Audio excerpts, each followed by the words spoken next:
दक्षिण एशिया में शक्ति संतुलन हमेशा खुले टकराव से नहीं बल्कि उन गुप्त चालों से बदलता है जिनका कोई आधिकारिक रिकॉर्ड नहीं होता। दिसंबर 2025 में ढाका में हुई एक रहस्यमय लैंडिंग ने यह सवाल खड़ा कर दिया है, क्या बांग्लादेश की जमीन पर बिना घोषणा के कोई नया रणनीतिक खिलाड़ी उतर चुका है? जब न कैमरे थे न बयान, तो फिर किसके लिए थी यह खामोश लैंडिंग? क्या यह सिर्फ एक यात्रा थी या दक्षिण एशिया की राजनीति में एक ऐसा मोड़ जिसका असर जल्द पूरे क्षेत्र को हिला देगा? फिर भी दक्षिण एशिया की खुफिया एजेंसियों के रडार पर एक नाम तेजी से चमक उठा।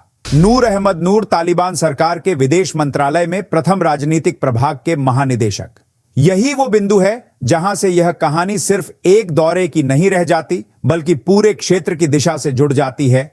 सवाल सिर्फ कौन आया नहीं है, सवाल है कब, क्यों और किसके बिना आया। बांग्लादेश इस समय राजनीतिक अनिश्चितता, आर्थिक दबाव और चुनावी तनाव के दौर से गुजर रहा है। महंगाई ऊंचाई पर है, औद्योगिक असंतोष बढ़ रहा है, सत्ता और विपक्ष के बीच टकराव तीखा है और ठीक इसी वक्त तालिबान का एक वरिष्ठ नीति निर्माता ढाका पहुंचता है। यह महज संयोग नहीं हो सकता। कूटनीति में टाइमिंग कभी एक्सीडेंट नहीं होती। आधिकारिक बयान आया कि यह एक प्राइवेट बिजनेस विजिट है, लेकिन कूटनीतिक दुनिया में प्राइवेट विजिट सबसे ज्यादा इस्तेमाल किया जाने वाला कवर वर्ड है।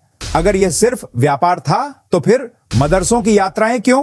धार्मिक नेताओं से बंद कमरे में बैठ के क्यों? विदेश मंत्रालय से दूरी क्यों?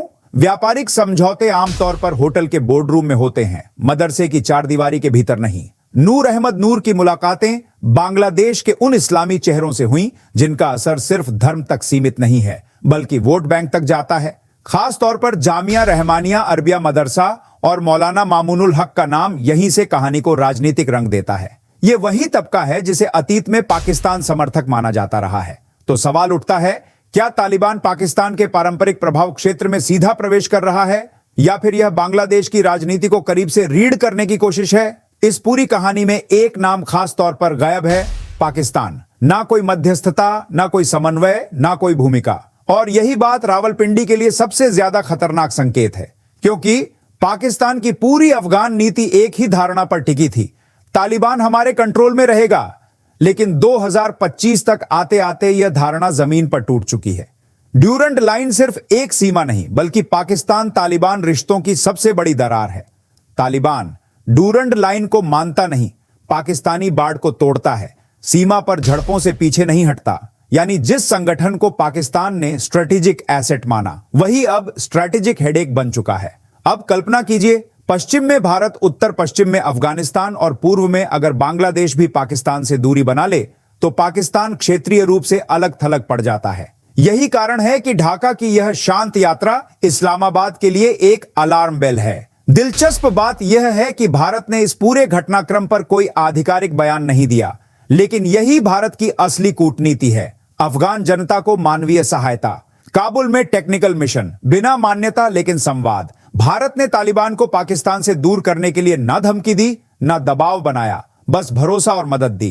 तालिबान के लिए 2025 का सबक साफ है, पाकिस्तान, अस्थिरता, भारत प्लस क्षेत्रीय साझेदार, खास अवसर बांग्लादेश के साथ संपर्क, इसी बदले हुए सोच का संकेत है। अब सवाल यह है, 2025 के अंत में बांग्लादेश की राजनीति 3 बड़ी चुनौतियों से जूझ रही है। 1 राजनीतिक ध्रुवीकरण, 2 आर्थिक सुस्ती और महंगाई, 3 धार्मिक बनाम सेक्युलर विमर्श। आवामी लीग की भारत निकट छवि एक तबके को भरोसा देती है तो वहीं बीएनपी और इस्लामी संगठनों का गठजोड़ दूसरे तबके में पकड़ बनाए हुए है। यही वो स्पेस है जहां तालिबान की एंट्री महत्वपूर्ण हो जाती है।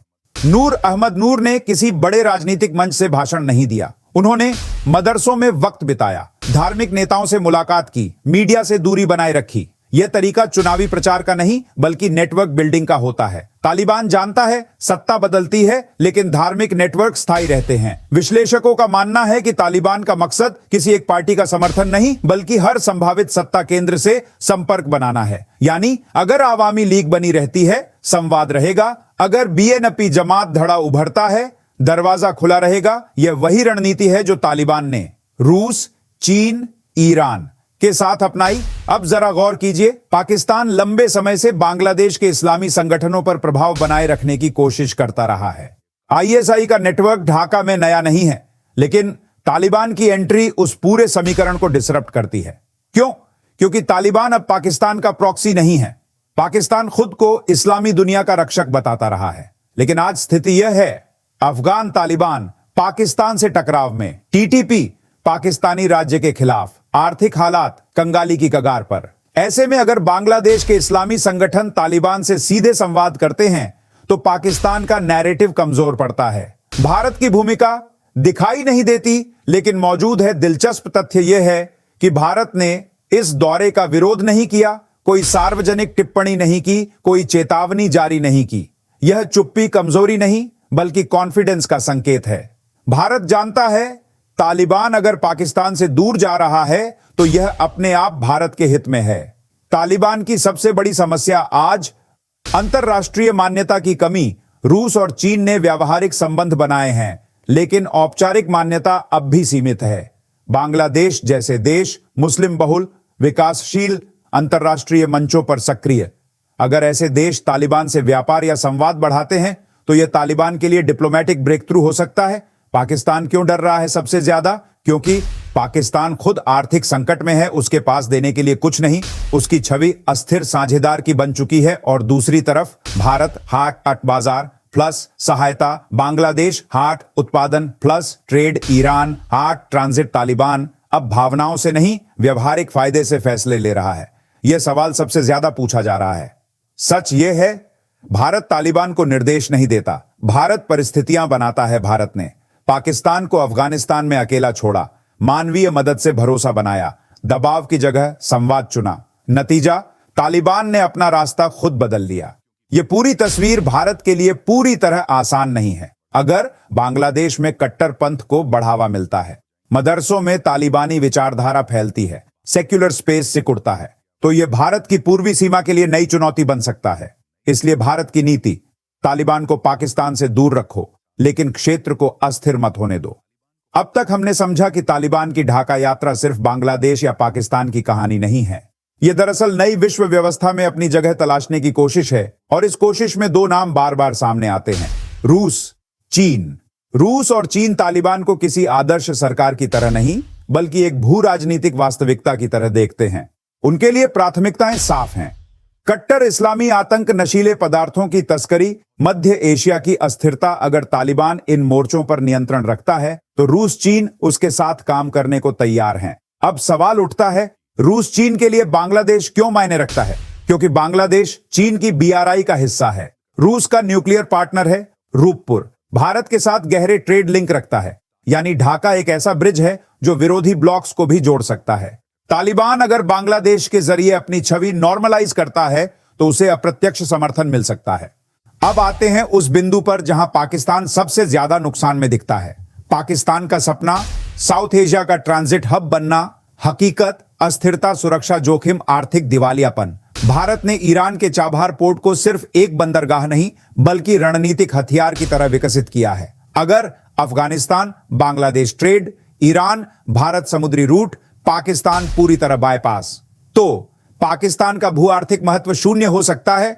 अब हम देखते हैं बांग्लादेश अफगान व्यापार संभावनाएं क्या हैं। बांग्लादेश टेक्सटाइल, फार्मालाइट manufacturing, Afghanistan dry fruits, minerals, handmade carpets. यह ट्रेड पाकिस्तान के बिना भी संभव है, और यही डर है पाकिस्तान का सबसे बड़ा डर। पाकिस्तान को डर है कि वह अब गेट कीपर नहीं रहेगा, कोई उसकी जरूरत नहीं समझेगा, उसकी भू राजनीतिक कीमत गिरेगी। और यही वजह है कि पाकिस्तानी मीडिया में तालिबान गद्दार हो गया जैसे शब्द सुनाई देने लगे हैं। भारत का मास्टर स्ट्रोक, बिना उंगली उठाए भारत ने किसी मंच से दावा नहीं किया, तालिबान को सार्वजनिक समर्थन नहीं दिया, बांग्लादेश को निर्देश नहीं दिए, फिर भी हर नया मूव भारत के हित में जा रहा है। इसे कहते हैं क्वाइट डिप्लोमेसी। लेकिन तस्वीर का दूसरा पहलू भी है। अगर तालिबान की वैचारिक पकड़ बढ़ी, बांग्लादेश में कट्टरता फैली, राजनीतिक अस्थिरता बढ़ी, तो यह भारत की सुरक्षा के लिए नई चुनौती बन सकता है। इसलिए भारत की नीति है, संतुलन बनाओ मगर नियंत्रण के बिना हस्तक्षेप मत करो।